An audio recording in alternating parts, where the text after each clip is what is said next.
Awesome. So thanks so much again, everybody, for coming to CODEPINK's media literacy training for internationalists.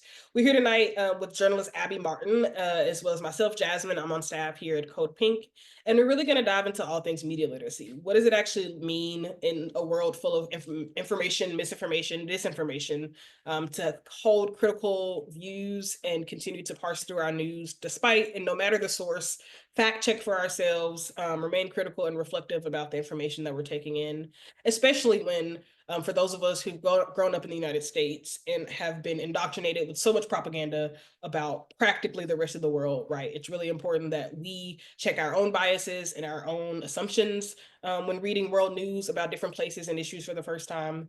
So we just want to have an encouraging conversation tonight about what it looks like to use your critical thinking skills and parse through the barrage of information available to us these days. So we're going to jump right into things. Again, my name is Jasmine. We have esteemed journalist Abby Martin here with us tonight. Thank you so much for Abby for spending some time with us. Thank you so much, Jasmine and Code Pink. I'm very honored to be here. And so really quickly for tonight's agenda, we're going to start off. I'm going to quickly define like what is it that we mean by media literacy when we say that, right? Just some key terms. What is misinformation? What is disinformation? And the framing of our conversation for tonight. Then I'm going to pass it over to Abby. Abby's going to share some opening thoughts and then is going to actually walk through a couple pieces of media with us so that we can hear from a journalist perspective how she employs critical thinking and media analysis when reading sources from the left to the right end of the spectrum. We're going to have time to ask Abby some questions before she has to leave us for tonight. And then I'm going to wrap us up with some concrete questions we can ask ourselves whenever interacting with a news piece of media, tools and resources for fact checking and getting access to media. And then we'll close with an additional Q&A. If anybody has any questions at any time, please drop them in the chat. During the designated Q&A portion, you'll have the chance to come off mute and ask your question aloud, but we will be moderating the chat. And then as a final reminder, at the end of our trainings, everyone who registers tonight will receive an email with all of the resources linked and discussed. So please do not worry. Every single link, resource, article, document, and the slideshow will be emailed to you by the end of the week. Awesome. With that, if nobody has any questions, I'll hand it over to you, Abby. Awesome. Well, thank you so much for the invitation. Actually, JK, sorry, let me do this one definition. Actually, sorry, folks, I just announced the agenda and then forgot that fast. But we're gonna talk really quickly. What do we actually mean by media literacy, right? What is the framing of tonight's conversation? So one way to define media literacy is the use of critical thinking and fact checking to parse through or create media, especially as a consumer in our current age where misinfo and disinfo are adamant, right? Why is it important to clarify between the two of these? Intention is everything. It does not overturn impact, right? And it is really important to understand how, even without necessarily intending to lead folks astray, our media can do so. But the main distinction between misinformation and disinformation is that misinformation is the inadvertent spread of false information without necessarily having intent to cause harm. Many of us probably are guilty of at some point sharing a bit of misinformation. You saw someone else post on an Instagram story or tweet a piece of information that seemed so real based on the current state of things, and you didn't even think twice, and you trusted that person, and you just shared that without actually checking it for yourself, only to find out later that that actually wasn't quite a fair characterization, or it was a clickbait or a soundbite, right? So misinformation spreads regardless of intent, right? But typically the understanding is that it's not necessarily intentional, but it's like the way that information moves so quickly and pieces of headlines and pieces of information can move beyond the real story. Versus disinformation, and we are in a crisis of disinformation, it's false information designed specifically to mislead others and is deliberately spread with intent to confuse fact and fiction, right? We've all probably had this feeling at some point, especially under Trump presidencies, especially when so much of world political news feels like political theater, right? It can be really difficult to understand, like, are these, erroneous, unnecessary, like executive actions and laws and decisions and proclamations, right? Such as Trump claiming that he's going to take over Gaza, right? What is the purpose? What's legal? What's actually possible, right? All of that gets muddled through the spread of disinformation and the lack of fact checking, particularly requested by this administration whenever he's giving a speech, for example.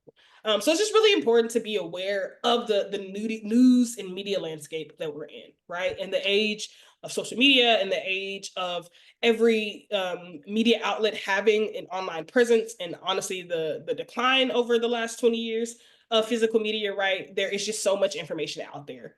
And that means so many great things for many of us, right? Again, for those of us in the United States who have primarily received only negative messages about our global community members in the global South, in Latin America, and Africa, and Asia, right? In many ways, we have so much more access to information, to stories from people on the ground, right? And from different perspectives on world conflicts and things that are happening.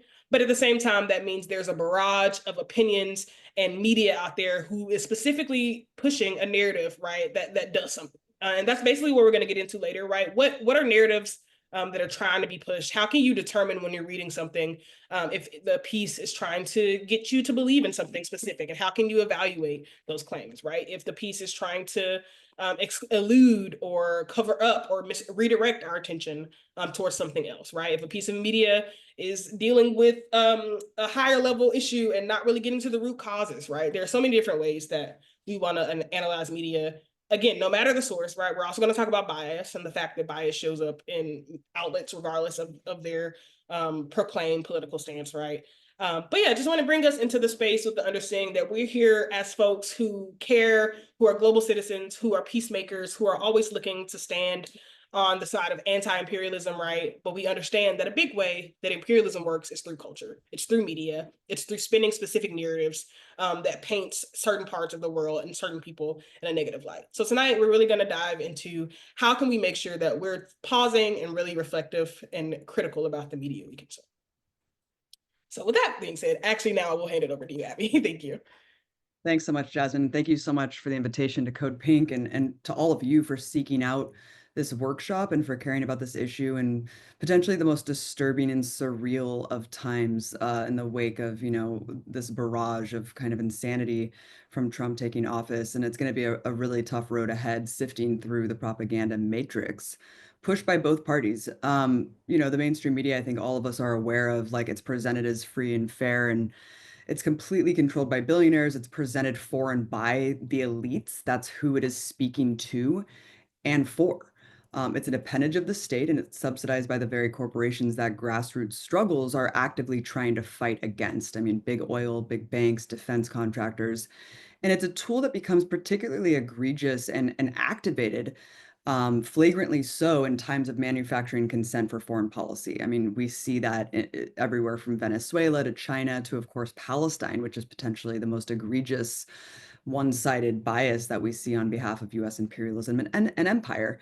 And that's why it is actually very obvious that these corporate media outlets will never cover our struggles fairly.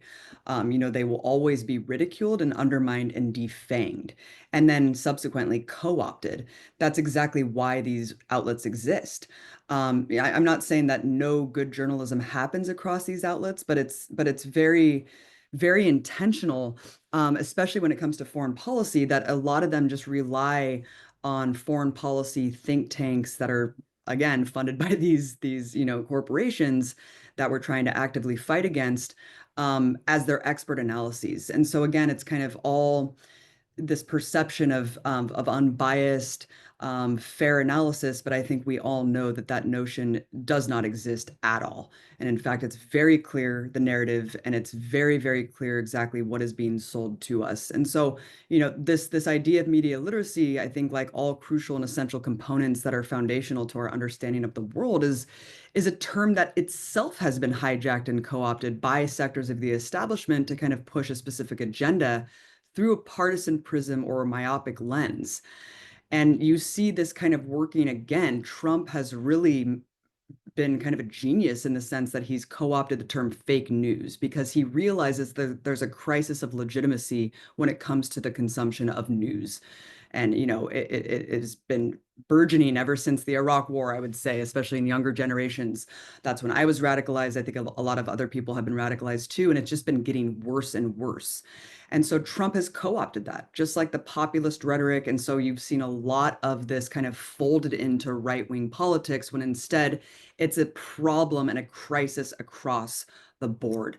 And so it's really important for us to open our eyes and really see with clear eyes what is going on and how it's coming at us. I want to go through a couple main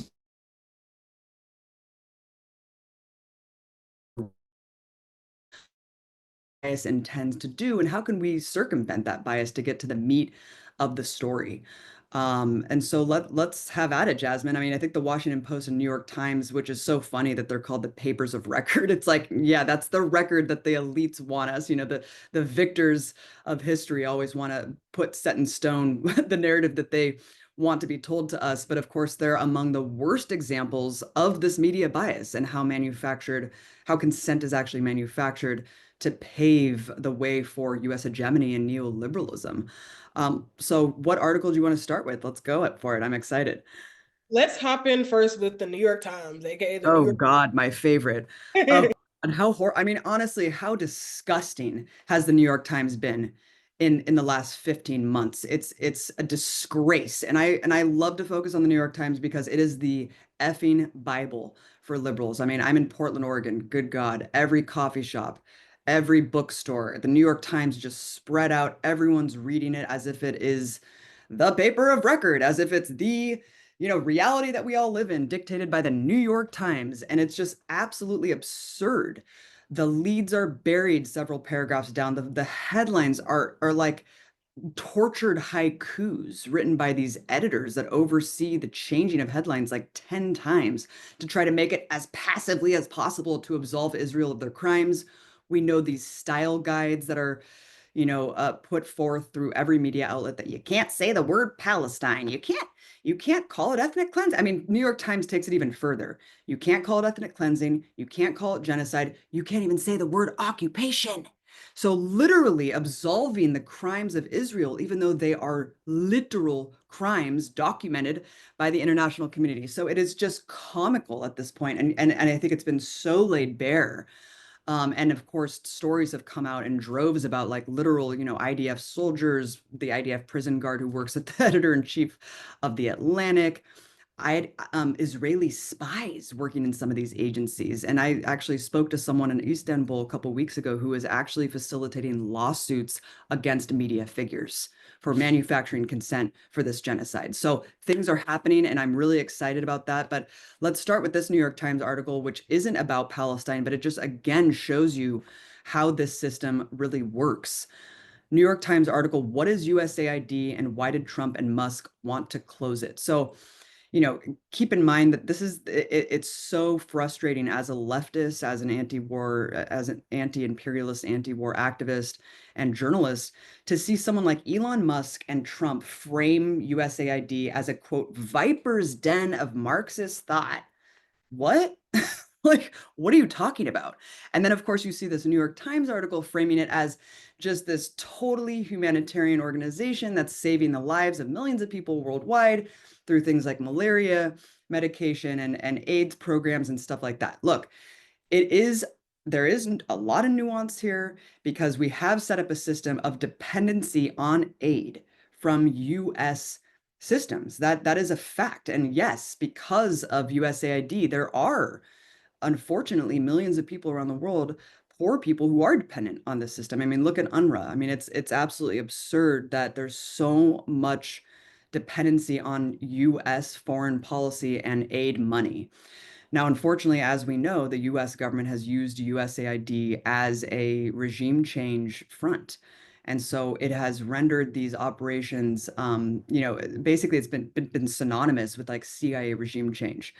And so, of course, you're not going to see any of that analysis in this New York Times article. You're just going to kind of see them throwing Elon Musk and Trump's talking points as they just want to destroy USAID because it promotes progressivism that contradicts American interests. And in the past 2 weeks, they have taken steps to close it. Global health experts say USAID has practiced a form of soft power around the world. Now, There's the operative word, right? Soft power. What does that mean? It means regime change. But and then it goes on to say allowing the United States to keep friendly presence in developing nations, including countries that are key strategic allies. So if you read between the lines here, they are kind of admitting a couple paragraphs down what USAID really is for. But of course, they're not going to expose what they're saying between the lines, which is soft power means regime change. And it's all just done through the dependency of these aid organizations that they use in countries like Cuba, Venezuela to just foment regime change. I mean, funding, it's absolutely insane. One of the crazy things about Trump getting in office is seeing what this money has been going to the whole time.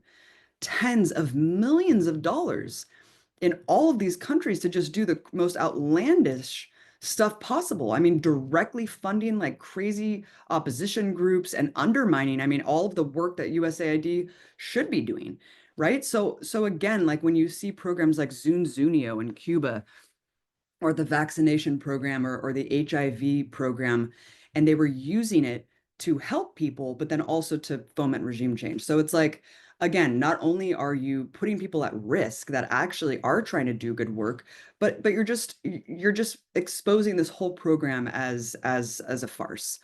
And so we've seen, for example, Trump calling to close down the offices of like NPR and CNN and Politico in the Pentagon.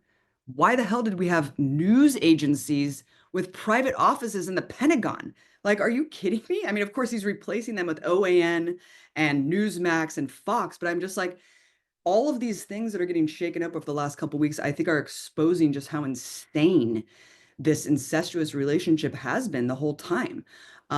It's just absolutely outlandish. So going on, this is the real stickler at the end of the article. It says, quote, the programs that USAID supports have also come under attack by foreign governments, including Russia, a point of pride for staff members. We know how meaningful this work is, not only from its impact, but from how it's being targeted by foreign propaganda campaigns. And then Senator Amy Klobuchar weighs in. She says closing USAID would make the world a more dangerous place for Americans and be a gift to China and Russia. I mean, again, it's like, what on earth are you talking about? It would make more sense if they wrote an article actually talking about the meaningful things that USAID was doing. I know tons of people who are in these offshoots and, across the world, and they again, it's not black and white. But this is just the most obtuse example of just how these elites actually perceive USAID and the utility of USAID. They're saying right here, it's a soft power tool. And damn, we can't close it because it's going to be a gift to China and Russia, because it's going to thwart all of our regime change efforts and all of our efforts to try to keep our allies under our boot. I mean, you cannot get any more obvious than this. Yeah, I think it's so clear. Like, I think love what you said at the end, the fact that they decided to frame it around what is USAID doing and like what the detriment could possibly be in terms of what it will allow our enemies to do rather than actually focusing on the good it's supposedly doing, right? They say a lot by the angles they choose to focus on and the sources they choose to use, right? The senators they choose to quote, right? These are the kind of things you want to pay attention to. Which piece did you like the most less? Is it next? Is it one of these? Or maybe, Let's do the BBC. yeah, This I'll is a drop. great, this is a great one. I mean, first of all, let's just get out of the way that the BBC is treated as some like pure, amazing news source when really it's just the UK state-run propaganda rag, man. I mean, how is this no different than Russia Today or Press TV? I mean, come on. It's just so funny the way that they put certain outlets forward as a totally legitimate news source, and other ones are just total propaganda, so dangerous that we actually have to completely ban them because they want to sanitize our reality. And we can't see this horrible Russian propaganda. We can't see what the Russian state says. We can't see what the Chinese government says because it'll impede our understanding of the world. It's like, what are you talking about? If we're at war with these countries, I want to know what their governments are saying. So again, just right out of the gate, it's just so funny the way that the BBC is just integrated into this notion of just a free and open press, no bias at all. Read the BBC just like you would any other news outlet. So, already the headline, let's look at the headline. Israel's security chief says focus switching to West Bank. So you're going to see this time and time again, as we've seen over the last 15 months. Israel says, IDF says, the Israeli security chief says, Mossad says. So it's everything is framed with Israel says, so it must be true, right? So already it's just deferring to Israeli authorities without question. Oh, well, the focus needed to be switched to the West Bank, right? I mean, that's what Israel says. It's like, wait, what are you talking about? Israel's being charged with like genocide and crimes against humanity. Like, what do you mean they just need to switch their military operations to the West Bank as if like it's not a complete egregious flagrant violation of the ceasefire that was just brokered, that they are committing genocide, that they've just ethnically cleansed, like, I mean, that they're trying to ethnically cleanse this whole territory. It's just so crazy. This article is enraging, you guys, because seriously, every paragraph gets worse. The first three paragraphs defers to different military and security heads of Israel to justify why they are continuing their genocidal onslaught in the West Bank, without even talking about what they've done to Jenin. I mean, you guys have probably seen on social media, they blew up an entire residential block. They've expelled tens of thousands of Palestinians. They've killed 50 people. I mean, what the hell? And so in this article, it's just like not even talking about how this is violating the ceasefire and continuing the war. How is this not a continuation of the genocide? So it's just, again, it's like, according to Shin Bet, according to the Mossad, according to the IDF security forces, like they've signaled that the country's focus is switching to Palestinian armed groups and the occupied West Bank. Well, it's a multi-front campaign, you remember. But right now it's the West Bank's time. It's like, I'm sorry, where is the context of this? What are you talking about? You're just literally going through press releases and quotes from Israeli authorities justifying what they are doing in the West Bank, which is a crime against humanity. You move on to the next paragraph. Israeli forces have been carrying out a major military operation. Oh, really? What have they been doing? Wow, why don't we talk about it? You know, again, it's just super ambiguous. Again, next paragraph, the Israeli army chief. Let's see what he has to say. He talks about bringing Jenin to a different place through continued military pressure there. What the hell does that mean? Does it mean just ethnically cleansing the entire region? Because if we see pictures of Jenin right now, it looks like Gaza. It looks like a damn graveyard. Like Trump said, it's a demolition site because they just blew up an entire residential block. I mean, just brazen stuff here. But of course, you would never know by reading this article, would you? Then it goes on to say the roads into the camp, some of them torn up by military bulldozers, are guarded by small groups of soldiers who raised their weapons when we approached. That's how passive this reporter's voice is when the soldiers threatened them. I'm like dying laughing reading this. I'm like, wait, the soldiers lifted their weapons to you, the BBC journalist, and this is how you report on it? Like, oh yeah, they raised their weapons when we approach. That's kind of crazy, isn't it? Considering that they shoot journalists dead with total impunity. Weren't you scared for your effing life? And then it goes on to say Israel says it aimed to destroy the armed groups. They're backed by Hamas, as they say. Of course. Oh, don't worry if they're killing all these people. They're all backed by Hamas. They're all backed by Islamic Jihad. Do not worry about that. And it's worried that about the West Bank becoming the next focus for Iranian influence and arms. Again, just complete out of the blue, randomly saying that Iran is behind all this. None of these people have agency. They're all proxies of Iran. Again, Israel said, so it must be true. So then again, the next paragraph is what's really kills me because this is finally the lead is exposed, right? Here it goes. A show of force here after the ceasefire also plays well with those in Israel who not only want to continue the war there, but want to annex the West Bank as well. 12 Palestinians have been reported to be killed in the operation and dozens injured, including two men suspected of murdering Israelis. Hamas confirmed the two as fighters. Okay, so this many paragraphs down, the lead is buried. Okay, they killed this many Palestinians. What? And Israelis want to annex this area? Oh my God. How did I wait 10 paragraphs after digging through all the Israeli officials to get to the meat of the story? And then, of course, they sum it all up by saying, don't worry, those two guys were Hamas and they killed Israelis. Two Israelis were killed by these guys. I don't even know what, I mean, it's just absolutely insane. So I guess this illegal raid on Jenin, where they have bombed an entire residential block and expelled tens of thousands of people, is justified then. Great job, BBC. And then, of course, last kicker, civilians have also been killed during the operation, guys. Wow, thank you, BBC, for waiting 20 paragraphs to talk about how civilians have been killed. But don't worry, because Israel says the incident is under review. Israel's self-investigating, just like they always do.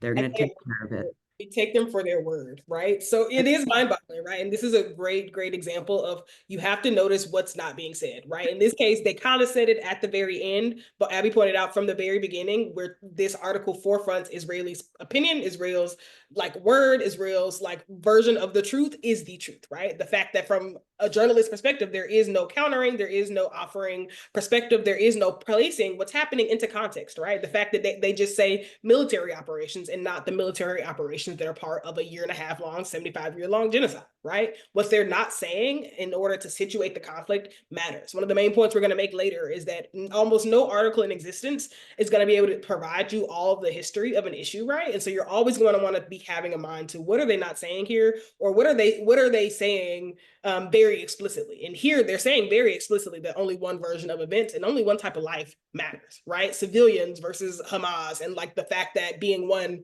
disallows you from being the other, right? So thank you so much for that. Is there maybe one more that you want to dive into? Yeah, of course. I mean, let's talk about the EU cautiously agrees roadmap to ease sanctions on Syria in wake of Assad's downfall. So this is an AP report.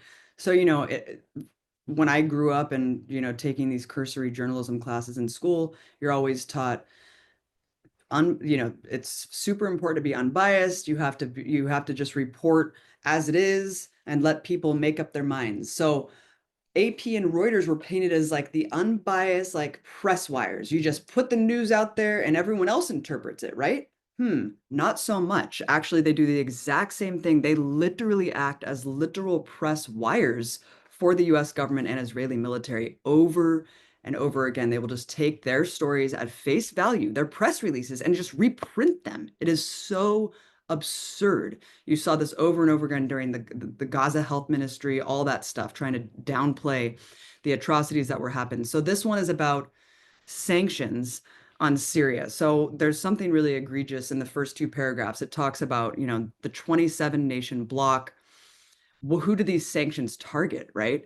Okay, so it targeted the 316 people and 86 entities accused of backing basically Assad. And it's like, should we lift these sanctions if Syria's new leaders set the country on a path to a more peaceful political future? What does that mean, peaceful political future? That's a very interesting word. What are they talking about, peaceful? I think it just means subservience to the US and their allies, right? So we know why they didn't like Assad, because he was allies with Russia, and he was allowing Syria to basically funnel arms to Palestine and the axis of resistance. And so again, that's kind of the underlying tone, is like, what do they mean, a peaceful political future? According to who, right? Because right now the world looks kind of messed up. Doesn't really look peaceful to me. We're on the verge of like several, like multi-front, like world wars potentially escalating into like nuclear conflicts. But then let's look at the meat of the article, which is about the sanctions. It basically just pretends that sanctions were against people who were in the Assad circle. So this is totally a farce. I think everyone in this audience knows sanctions are designed to hurt the most poor and vulnerable people in the country, and they were against all economic, infrastructural sectors of Syria, to the point where Syrians were living in such desperate conditions, 90% of them live in poverty. The cost of living tripled in the past 3 years as a result of these sanctions. So again, I mean, the housing has been destroyed, the medical educational facilities, the power grid is like totally destroyed. Electricity is only available for a few hours each day. So you see in the article, the Dutch foreign minister says the aim would be to lift the restrictions on things like Syria's infrastructure and energy sector. Why the hell were those sanctioned? Why was the energy sector sanctioned? Like, how did that hurt Assad? So it's just insane. It's like purposefully and intentionally harming civilians and then just framing it, and up front, the article is framed up front with these sanctions were just against the people in Assad's inner circle. And then, of course, the real reveal of the article is talking about the Islamic militant group today, HTS, which is, I mean, come on. I mean, it's just so absurd. This is a former Al Qaeda affiliate. This was an internationally wanted terrorist who had a bounty on his head. And so now he's the de facto ruler of Syria.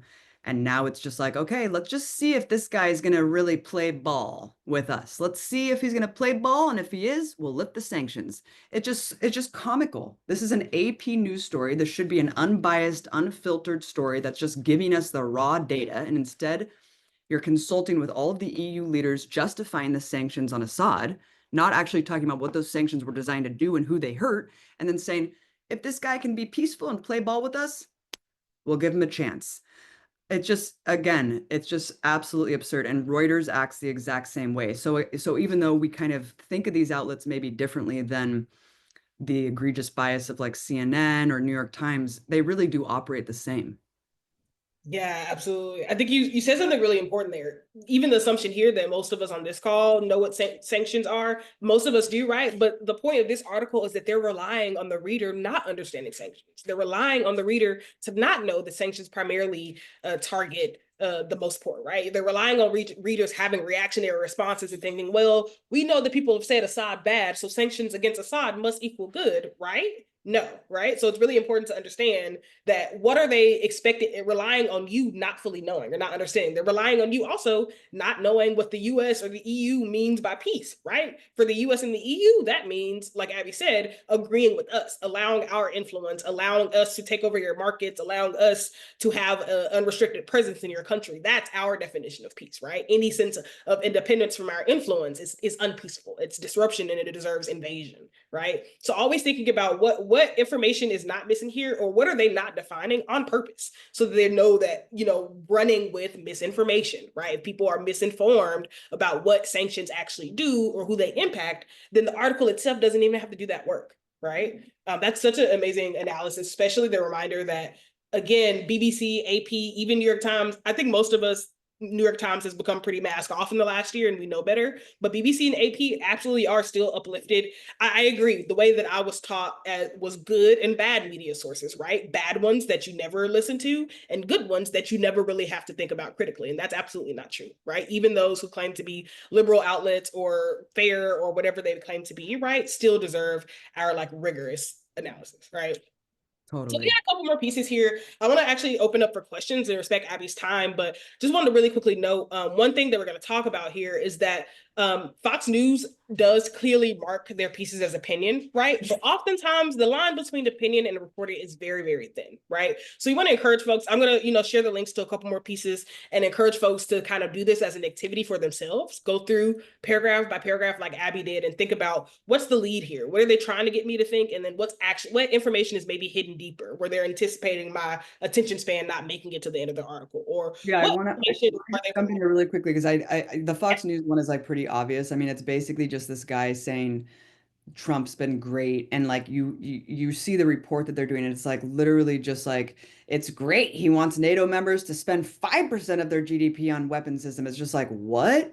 And then like Trump's going to increase the defense budget to like $1 trillion, as Code Pink has pointed out, it's 1.5 trillion already. But it's just so insane that this is painted as like, isn't this great? Like I can't wait for what Trump's going to do. It's like absolutely maddening. And then moving on to the Guardian really quickly. I mean, I learned something from this. It's a really crazy article. I mean, there's so much devastation going on in the DRC where almost 1,000 people have been killed just this week. And it's all in the context of like these just these groups fighting each other that have no like it's just like the periphery is totally absent of like how the US or any of these other powers are involved, right? So it's just this Rwandan backed M23 rebels who are they're painting it in the Guardian as killing a bunch of people in the DRC. So, it doesn't take a genius to kind of take a step back and be like, okay, who's the US backing? Oh, they're backing Rwanda. Who is backing the rebels that are killing, who are like instigating a lot of this? Oh, it's the Rwandan backed rebels. So wait, why is the article not talking about how much aid, how many tens of millions of dollars the US is giving to Rwanda? Why is the US doing this? If the government is like the soldiers are backing this mass killing. So right out of the gate, like that to me, I was just like, okay, this is like the big missing piece from this. Because at the end of the article, it's like a little statement from Marco Rubio being like, we're very concerned. We're very concerned with the state of what's going on. It's like, well, maybe you should effing cut off the money and put some sort of conditions that the killing needs to stop. Because as we know, the US has a huge stake in the conflict minerals going on there. So I just wanted to point that out. I encourage people to read up on it because again, it's just like The Guardian is no different. It lacks context, even though it's better than the rest. Sometimes it is egregiously biased, and especially in instances like this, it really does lack context of, the perpetrators here. Yeah, absolutely. And that's really the framing for tonight's entire conversation, right? When you are someone who is an internationalist who's seeking to be anti-imperialist, right? The context absolutely always matters when you're learning about a conflict somewhere in the world that you're not deeply familiar with. You always need to ask yourself, who is the US backing? Who is or other, major powers backing? Where is the money coming from, right? If they're telling you that this nation is in dire poverty and a huge humanitarian crisis, and yet there's a constant influx of weapons and of war materials, right? Where is that money coming from? Right? Who has interest here? Almost always, you're going to want to ask the question of what resources are at stake. We all are more familiar now with the fact that the DRC is a conflict mineral heavy place, but oftentimes it's kind of forgotten about or elusive. The fact that actually, when you peel back the layers and follow the money, this was about like oil or some type of other resource that the people there are likely, being facing dire and inhumane conditions to get for the United States, right? So really important to ask yourselves always, what is the missing context? What do I actually need to know about the other side, so-called, of this conflict? And also, who is behind each of these actors? Because in the interconnected world we're in today, where imperialism from major countries runs heavy, right? There's almost no conflicts in any part of the world that in some way or stake the United States, the EU, or the UK don't have some stake in, and in which we can't untangle the web of imperialism. So thank you so much for highlighting each of these pieces. I want to pause here and see if folks have any questions for Abby. We do want to leave general questions or questions that I could answer for the end because Abby does have to go sometime soon, but questions for her as a journalist, as someone who has been doing amazing work for a long time and knows what it means to actually be a journalist pursuing fairness and like storytelling for the people, right? Would love to open the floor for questions.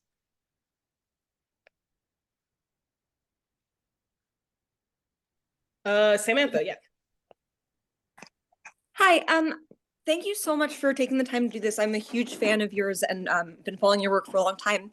I'm curious what your thoughts are on, sometimes there are arguments in the media and elsewhere about like the idea of platforming people who have differing views or, people who are sometimes treated by the mainstream media as like crazy, like outsider voices when really they're oftentimes pretty darn reasonable. But there is this question sometimes, especially I know that, it depends on obviously the figure involved, but the idea of it, how do you determine who you're willing to, let's say, like interact with in an interview or on another show when you do your commentary in order to make sure that you're able to reach as broad an audience as possible, but then like, do you have an opinion on whether it's appropriate to appear on certain shows or with certain people?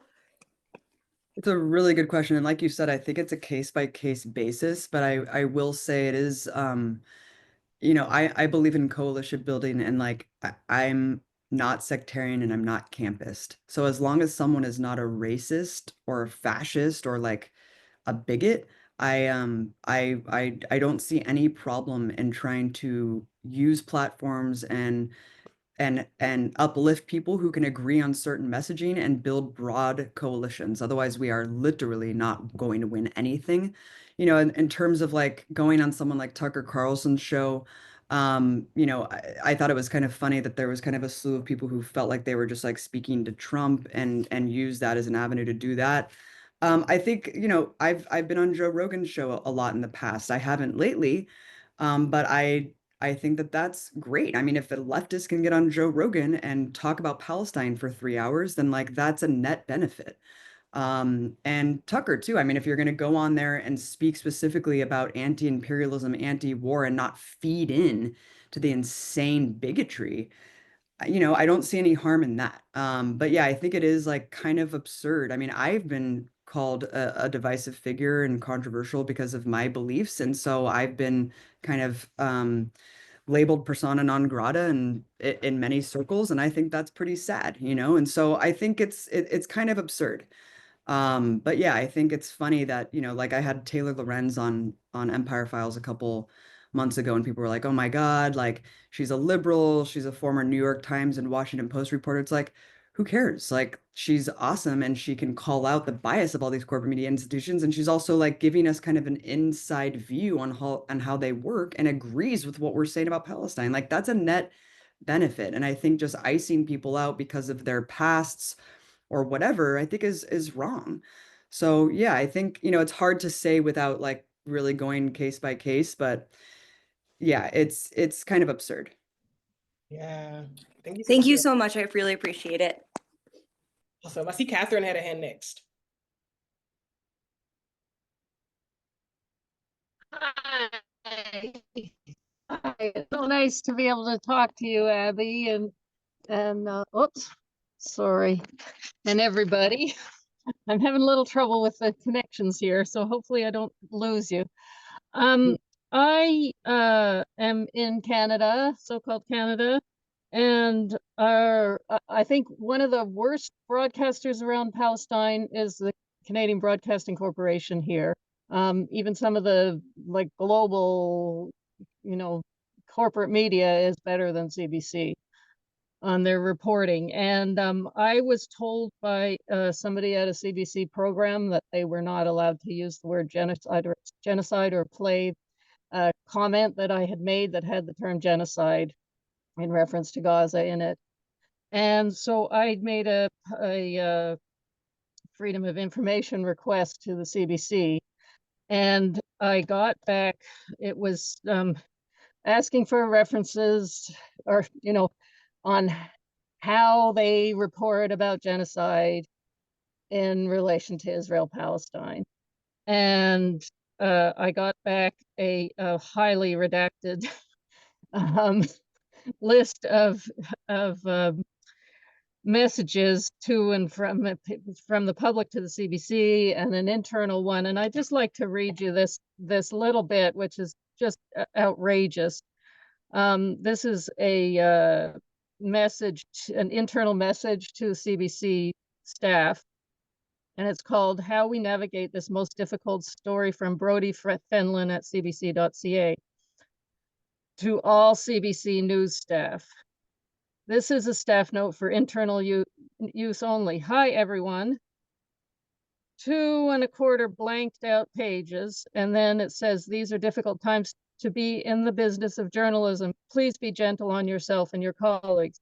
Brodie Fenlon, on behalf of Susan Margetti, Kathy Perry, and the entire leadership of Team CBC News. And then under his name and address and everything, it says, we are with you every day making sense of our world together, end quotes. And there's more, most of it's been blanked out. And still today, like the reporting about Trump's calls for ethnic cleansing of Gaza, they have been reporting it, but they don't say it's against international law. They don't call it ethnic cleansing. And yet on Global tonight, they did say that that was against international law. So I find it really, really disturbing. Yeah, And I think you yeah. said it all. But I will add, I mean, look at the Elon Musk SIG Heil during the inauguration. I mean, everyone is so terrified of Trump and Elon Musk and the implications of just calling reality reality. And this is going to be a really tough road to kind of go down because we saw, the meteorologist was fired for simply posting on her private social media, this was a Nazi salute, because it was. You're not going to tell me that I didn't see with my own eye. I don't need to know the context. I saw it with my own eyes and I saw it multiple times. So, again, we're going to be seeing a lot of this where people are going to tiptoe around calling things what they are because they're scared of what is going to happen because now you have billionaires that have a hostile takeover of the government. The richest man in the world has now taken over the government and he owns a lot of public platforms, and you see these tech overlords coalescing with their control. And it's going to have broad implications and suppress free speech across the board, and certainly have a chilling effect on what people are going to think that they can say and not say on social media. And it's going to be devastating. And so you see that, CBC, obviously the Canadian broadcaster is different because they're just an arm of, the junior collaborator of the empire. So it's not surprising to see kind of, pro-Palestine speech and the reality of the situation stymied. But yeah, I mean, it's going to be really kind of disturbing, I think, how this is all going to unfold. I'm going to wrap us up with a few more resources and things that I just want to share, some questions you all can ask yourself to kind of practice what you all just saw Abby do, and then we'll have time for a couple more questions.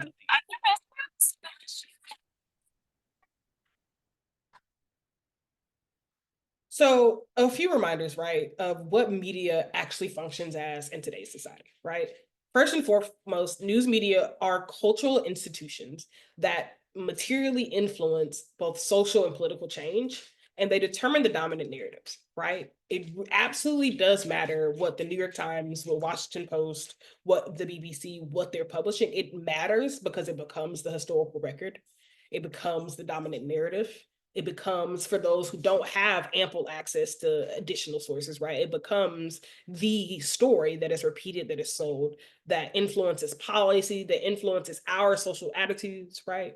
So it's really important to remember when interacting and interfacing with media organizations that they are institutions with great amounts of influence, right? Nothing is accidental. Nothing is without cause and effect, right? Nothing is without repercussions. Media and news media also require that we practice active inquiry and reflection, right? It can become really easy, but it is really dangerous to passively consume media and just take in so much information every day and feel overbarged, right? We have to be actively consuming our media, inquiring, asking questions, moving beyond the headlines, reading to the bottom of the piece, right? Abby just detailed for us very clearly and very quickly 2 different pieces that buried absolutely vital information at the very end of the piece, right? They're relying on our shortened attention spans. They're relying on the over reliance on short form media and videos that has developed in recent years, right? That long form media is dying out and also uniquely capable of spinning dangerous narratives, right? People aren't getting to the end of the story. So really important to remember that you have to remain active in your consumption. Like I mentioned earlier, a lot of times media can rely on you being misinformed without themselves explicitly lying. Them relying on you not knowing or understanding quite what sanctions is. So much media around China, Korea, Vietnam, Cuba relies on you believing all the US propaganda and not questioning it or thinking critically about it, right? They rely on you not quite understanding the mechanisms of government or what it takes for certain decisions to be pushed through, right? So it's important that you are aware of your knowledge gaps and that you ask questions when there's something being talked about that you're not quite sure about, or if you're seeing a term thrown around often, right, and you don't quite know what it means, whether it's sanctions, whether it's USAID, right? You might have the first reaction that, isn't USAID like UNRWA? Like, isn't it really important, right? There's a whole lot of coup history in USAID, right? There's a whole lot of military intervention behind USAID, right? It's really important that when we start to see different agencies or ideas or conflicts in the news all of a sudden, that you pause and you actually think, what don't I know here? And again, we are in an information overload era. It is often the goal of a lot of headlines and like reactionary media to overwhelm us into inaction. We have to practice discernment and healthy relationships with our news and media intake. I've seen folks, for example, who only read their news and don't take in video news because it does something different somatically and sensorially for them, right? Seen other folks say that I won't look at the news first thing in the morning on my phone anymore because it throws off my body for the entire day, right? We're never going to advocate for you to check out. Like Abby said, this is the most important time of our lives to be active witnesses and participants in change. But in order to sustain ourselves, we do have to have healthy relationships with the media we consume, right? Again, a lot of news outlets often share a mix of reporting and opinion, so always know what you are reading, right? It can get really easy to get through a whole piece and not know that it's an opinion piece until the end of it, and that it's not a, reported journalistic piece to the same ethical standards, right? And with that being said, journalistic ethical standards are actively being eroded as we speak, right? And so it's high time that we form our own ethical standards that we apply to every piece of media, like we said, regardless of the outlet, because every outlet is biased. We are all human. Every piece of media you ever consume is going to possess the biases of the person who created it, right?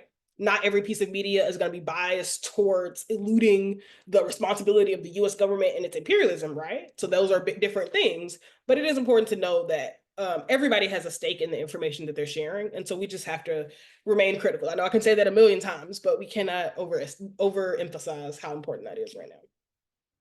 And so I did see someone actually shared this resource in the chat that I'm going to go through really quickly. The National Association for Media Literacy Education has this resource that poses some really great questions for folks to ask themselves. I kind of want to print this off and just like stick it on my wall next to my computer, because it is really, really important that we are asking ourselves these questions in a couple of different categories. So I go through these really quickly, but first it's authorship, right? Who actually wrote this? Maybe who edited or who produced this piece of media, both the individual and the like news company, who was and was not involved in the creation of this, right? Which voices and perspectives are included and are taken as truth, right? Like Abby mentioned, with everything Israel saying being accepted as fact and not checked, right? And who was not involved. If there's a piece about a conflict and no actual civilian was involved at all in the reporting, right? And we're only getting perspectives from the warring factions, right? That tells a very particular story. And also, when was it made? We have so much urgent breaking news these days that 9 times out of 10, you got to check for the most recent updated version of something, because hours could go by and decisions can change, especially in the era of all of Trump's executive actions and orders and repeals, right? There are so many things where it's just super important that you're just aware of when the piece of media that you're consuming was actually created and produced. Purpose, of course, right? Why was this made? What are they trying to convince me of or have me act upon? Are they trying to influence my perspective on a people or a place? And who's the target audience, right? Are they writing to me? Are there dog whistles in here, right? Are there references that I'm supposed to, assume to know as the audience, right?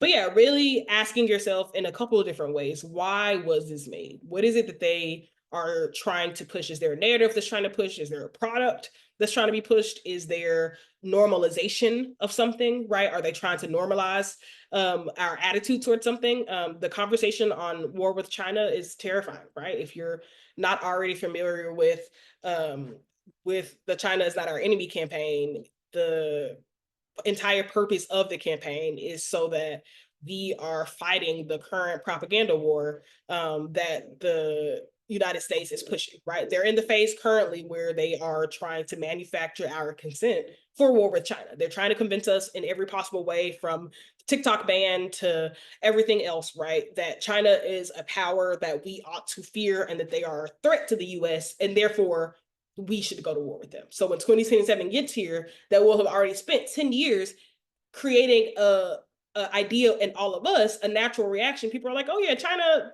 must be bad, right? Because you've consumed so much media that implies that, right? Sometimes the long game is there, sometimes it's an immediate goal. But what are they trying to influence, right?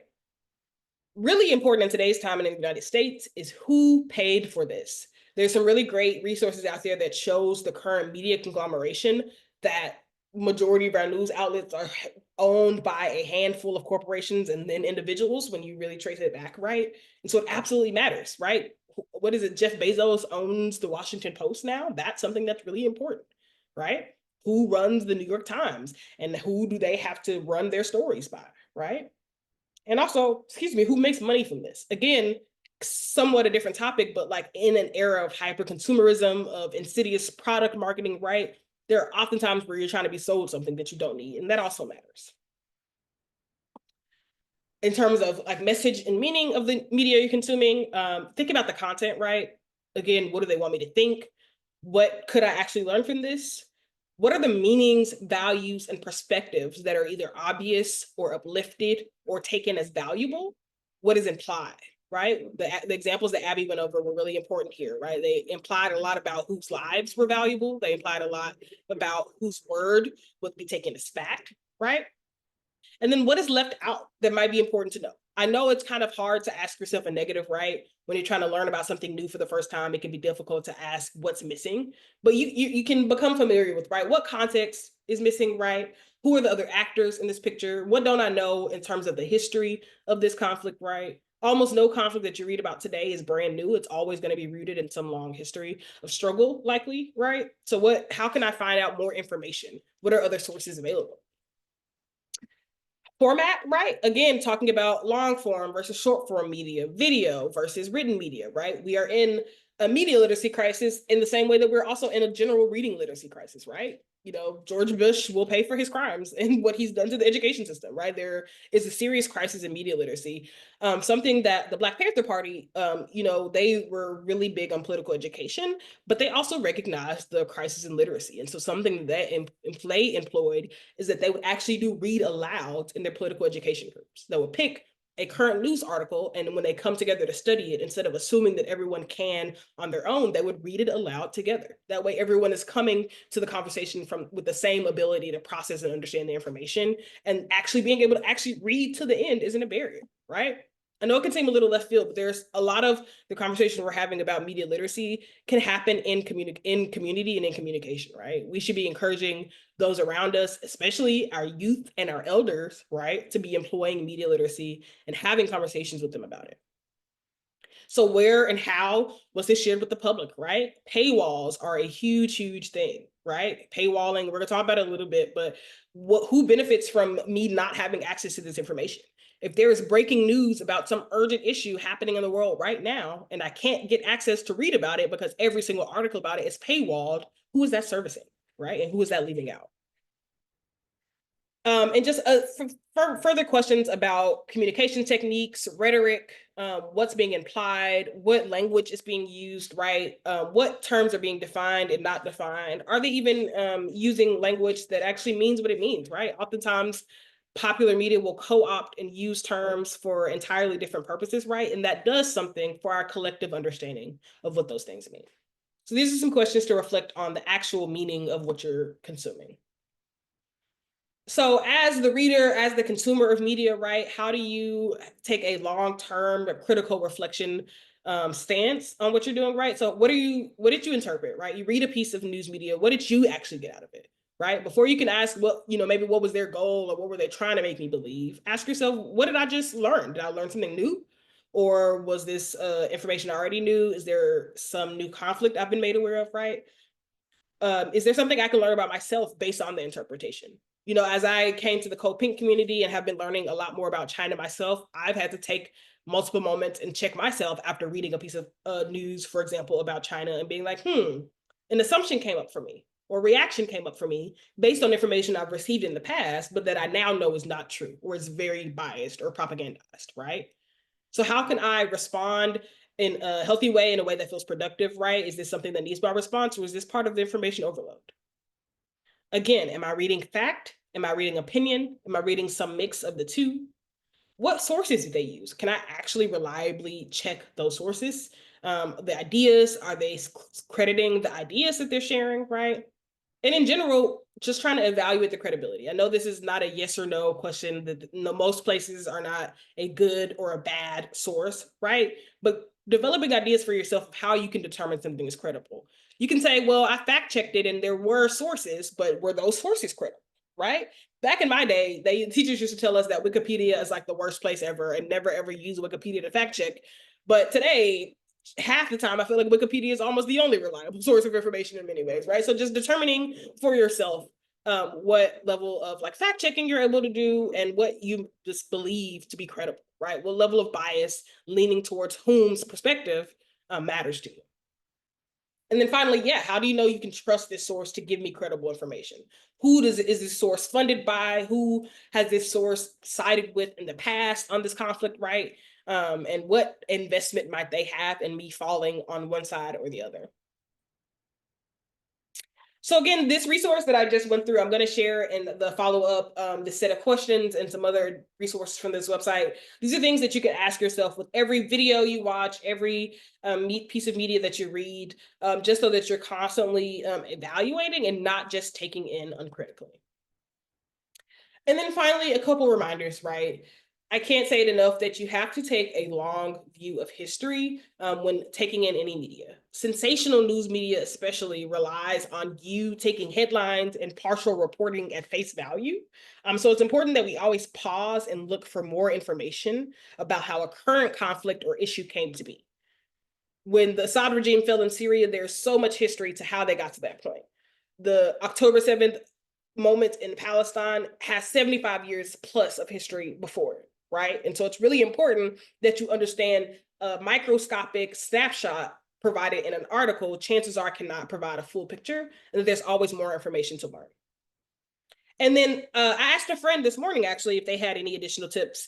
And they said to be mindful of regional biases. This one can actually be a bit more complicated and does rely on you knowing more about an issue. But the example they gave, my friend is Bengali, and they said, for example, if you're trying to learn about any Bengali issue and you're reading it from an Indian news outlet, chances are it's going to be biased in a very particular way, right? Because of the complicated history between India, Bangladesh, and Pakistan, right? A lot of people may not know that, but the more you learn about different issues, the more you're able to critically understand relationships between different places. All of us probably know better by now than to take seriously any Israeli news outlets talking about Palestine or Syria, right? But how else can we build that kind of relational media literacy? It's really important that we ask follow-up questions, right? Whose voices and perspectives are represented here? Again, who are the actors involved? What countries, corporations, individuals, or institutions either benefit from this or have some stake in this? And then where can I learn more about this topic, right? Is there someone directly impacted by it that's out there doing reporting or offering analysis, right? Oftentimes what I do is that if I take in a piece of information, particularly about a conflict or an issue in a country that I'm unfamiliar with, I go look for who from that place or in that place is offering their analysis on it, right? And I say analysis, right? Not necessarily just factual reporting, something on the side of opinion, right? But that matters. I want to hear a grounded analysis from someone on the ground in that place, right? Sorry, that was copied from our last presentation. And then finally, just a couple of resources that we're going to leave you with. So again, we're going to share all these resources out in an email, so don't worry about getting them right now.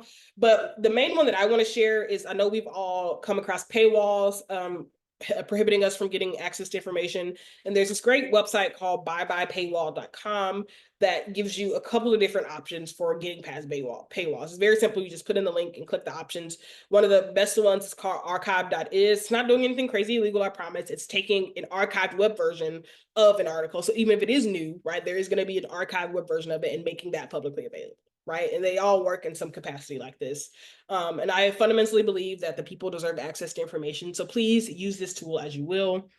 There are also a couple of websites that you can go to that I know of for fact checking, right? It's your due diligence to be thorough and to follow up sources, right? But these websites in particular tend to use fact check particularly like important figures, pressing topics, anything Trump says, they'll fact check, et cetera, et cetera. And then just a large list of general news recommendations. We always give the caveat that even as we recommend these sources, right, we're never advocating for an critical consumption of media, even from any of these websites, right? We work often with Common Dreams. I'm a big fan of Black Agenda Report. They're produced by some folks who are part of the Black Alliance for Peace, right? And also, again, it is our due diligence to know, again, what biases are showing up. I see someone talking in the comments about Al Jazeera. Absolutely. It's like important to know that they also have regional investments and biases, right? So it's important to know on different topics, who's going to be my best source to go to, right? How can I be taking in information from multiple sources so I'm getting a thorough as possible perspective on an issue that I'm learning about, right? And so again, we'll share links to all of these if some of them are unfamiliar. Venezuela analysis is great for obviously information on Venezuela. Someone on the team shared geopolitical economy report is great for information on China in particular. Electronic Intifada and Mondo Weiss are particularly a lot about Palestine. So really appreciate the reporting from a lot of these places. And also it is our responsibility to do our due diligence. Yes, thank you. Sorry. Democracy News was definitely supposed to be Democracy Now! And that is all. I'm so sorry we went over time a bit and we only have time for maybe 1 or 2 questions because there is another call tonight on this Zoom. If folks are interested in our War Is Not Green campaign. Our lovely campaigner and organizer, Erin, is here and going to be doing that call right after. Erin, if you want to drop the link in the chat. And that's starting in about 5 minutes at 8:15. So we want to make sure we're off in time. But as always, folks can reach out to me directly with questions. I'll drop my email. But if anybody has any great general questions they'd like to ask really quickly, the floor is open.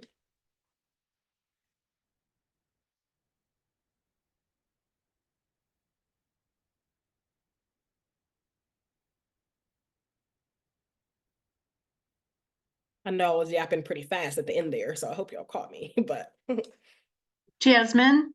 yes, This hi. is Cindy. I didn't see ProPublica on your list. Do you like them? Oh yes, I actually forgot about ProPublica. They're often pretty reliable. Yeah. Okay. Again, always caveat, do your research, but yeah, I have found really decent reporting from ProPublica. Yes. Thank you. Of course. Yeah, I encourage folks to thread up in the chat if folks have other news sources that they really return to. Especially, I saw folks sharing YouTube videos. That's also really great. If folks have suggestions for places that are not just written news, but either video content or other sources, would definitely encourage you to share in the chat as well.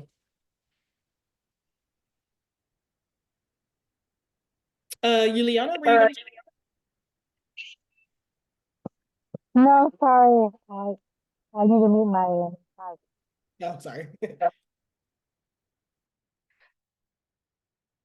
Yeah, Breakthrough News has great live streams that I really appreciate them. People's Dispatch, I don't know if that was on our list, but People's Dispatch also has a Telegram channel that I really appreciate that does really thorough on the ground updates for a lot of things happening in the Middle East and other places. Yeah, I see fair.org being shared in the chat. What do you think of Talking Points memo? I don't think I'm familiar with that, but would definitely look into it. You said Talking Points memo? Yeah, I don't think I've heard that one. Reuters is definitely one that you're gonna want to thoroughly fact check and really take a strong look at perspective, opinion, bias, and who they're maybe supporting in their opinion. So I definitely wouldn't call them completely unreliable. And I personally also look to Reuters often. And also, like Abby mentioned, they can at times be a kind of talking head and repeat state points uncritically and just repeat whatever they put out in a press release without actually adding any analysis. So just really important to recognize that relationship between them and the state. Okay, awesome. We really got to get off this link to make room for the next call. So thank you so much, folks, for being here tonight. We really appreciate you all. Like we said, this was recorded and some portions of it will be made available, but everyone here tonight will get an email with follow-up resources, all of the links shared here, as well as the presentation and anything that Abby would like to share. Thank you all so much for spending time with us tonight, for taking the time to learn. We hope that you take everything you've learned tonight and share it with others. Media literacy is something we have to take into our own hands because there's not really many places to learn it. So talk to your community members about misinformation, about disinformation, about fact checking, and continue to be on the right side of history, like Abby said. Thank you so much, everybody. Have a great night. Thank you.